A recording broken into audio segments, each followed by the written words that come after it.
Bonjour, je me présente, Marcel Robillard, président et directeur général de Exploration Puma. Exploration Puma est une société à la bourse Venture sous le symbole PUMA. Nous sommes basés à Rimouski, mais nous faisons les travaux d'exploration au Nouveau-Brunswick, et ça depuis les 15 dernières années. Donc, notre expérience est vraiment de faire des découvertes majeures au Nouveau-Brunswick, ce qu'on appelle dans le camp minier de Bathurst. Depuis les 15 dernières années, nous avons mis tous nos efforts principalement sur les métaux de base, c'est-à-dire le cuivre, le plomb et le zinc. Mais depuis les dernières découvertes majeures réalisées dans ce qu'on appelle l'Atlantique du Canada, c'est-à-dire les Appalaches, les roches appalachiennes, qui s'étendent jusqu'en Irlande, Terre-Neuve, Nouveau-Brunswick et jusqu'au Maine, les découvertes aurifères majeures qui définissent un nouveau camp minier important. On a décidé de faire l'exploration et de se concentrer sur les horizons potentiellement aurifères. Donc, les travaux sont dirigés sur notre projet William Brook, le projet aurifère, qui a été acquis avec certains prospecteurs, avec du jalonnement depuis 2019. La première découverte faite s'appelait la découverte O'Neill, faite avec un prospecteur du coin, M. David O'Neill, qui avait un échantillon choisi qui titrait 50 grammes par tonne. Suite à cette découverte-là, qui a été faite en 2008, mais un peu dormant, on a fait la compilation, on a sélectionné les terrains pour agrandir la propriété et lancer nos propres travaux d'exploration en 2020.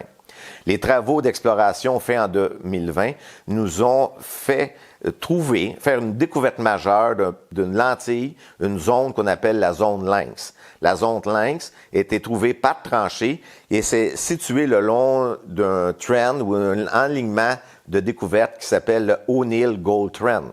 Sur cet horizon, cet alignement de 700 mètres de long, nous avons trouvé la lentille O'Neill, la lentille Pepitos, la lentille Lynx, Chubby, jusqu'à la lentille Moose. Donc, sur 700 mètres de long, nous avons trouvé plusieurs lentilles minéralisées à très, très haute teneur, jusqu'à 240 grammes par tonne. Donc, cette zone-là, trouvée, a été aussi représentée sur environ 7 km de long dans un levé géophysique. Donc, le potentiel réel de la zone O'Neill s'étend sur 7 km de long. Suite aux découvertes majeures jusqu'à 240 grammes par tonne en échantillons choisis en surface sur la zone Lynx, Puma a lancé sa première campagne de forage cette année qui vient de se terminer. On a fait 18 forages pour environ 2300 mètres. L'objectif de la campagne de forage était de définir en profondeur ce qu'on avait retrouvé puis était exceptionnel en surface. Donc, des forages qui ont été implantés dans la zone en profondeur pour vraiment s'assurer de voir quel type de minéralisation, où est l'or. On était ébahis. C'était la découverte du siècle. C'est vraiment capoté. Nous avons trouvé un forage qui a eu jusqu'à 5,6 grammes-tonnes sur 50 mètres de profondeur à partir de la surface. C'est exceptionnel de voir ça dans une première campagne de forage, être capable de trouver une zone aussi importante, 50 mètres d'épais, avec une teneur spectaculaire de 5 grammes par tonne. C'est du jamais vu pour nous, là. C'est un dream come true, comme on pourrait dire. C'est vraiment capoté. Ce forage-là a été fait dans la zone Lynx, qui est en train d'être aussi défini par stripping pour essayer de rejoindre chacune des zones. Donc, présentement, les campagnes de forage, on a 18 forages, on a défini par forage la zone Lynx, on a financé avec une compagnie, un fonds américain, 1,6 million de dollars pour continuer à faire le développement de cette zone-là. Suite à visuellement ce qu'on avait trouvé dans les trous, on a étiré de 2000 mètres à 10 000 mètres la campagne de forage pour vraiment tester en forage 700 mètres de long. Une fois que ce 700 mètres de long est là, on est en train de faire des travaux d'exploration pour agrandir le 700 mètres sur 7 km. L'avantage d'être au Nouveau-Brunswick, c'est indéniable, c'est une province qui accueille les gens de l'exploration minière. Ils veulent avoir des compagnies d'exploration. Notre projet est localisé en plein sur la route nationale, la 180, la route pavée, ouverte à l'année longue par le gouvernement. On a les lignes d'hydroélectrique de chaque côté. On est sur les terres de la couronne. La minéralisation part de la surface avec un potentiel d'avoir une mine à ciel ouvert. Donc, tous les éléments majeurs que tu dois évaluer dès le début, bien, on les a toutes cochées verts. C'est toutes des go, go, go.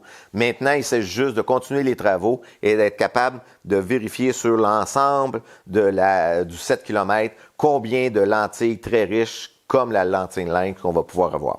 À l'intérieur de l'équipe, nous avons une équipe assez diversifiée. L'équipe est de Dominique Gagné, qui est notre spécialiste et l'expert en géologie du Caminier de Bathurst. On a Alain Huppé, M. Étienne Forbes, sont 3 géologues d'environ 15 à 25 ans d'expérience qui sont directement sur le terrain à faire les nouvelles découvertes. À l'intérieur du conseil d'administration, j'ai principalement des gens du domaine minier. Michel Fontaine, anciennement président CEO de Windfall Geotech, qui s'occupe beaucoup, et son expertise, c'est l'intelligence artificielle. On a Richard Thibault, qui est un ingénieur minier, qui a dirigé des équipes de plus de 2000 personnes et ouvert plusieurs mines. Monsieur Régent Gosselin, qui est le nouveau chairman exécutif de la société, qui est aussi dans le domaine. Et la dernière personne qui s'est jointe à nous, on est très content, c'est Madame Laura Arudana, qui est présentement une femme d'affaires Nouveau-Brunswick. Donc, on a 2 représentants du Nouveau-Brunswick et les autres viennent du Québec.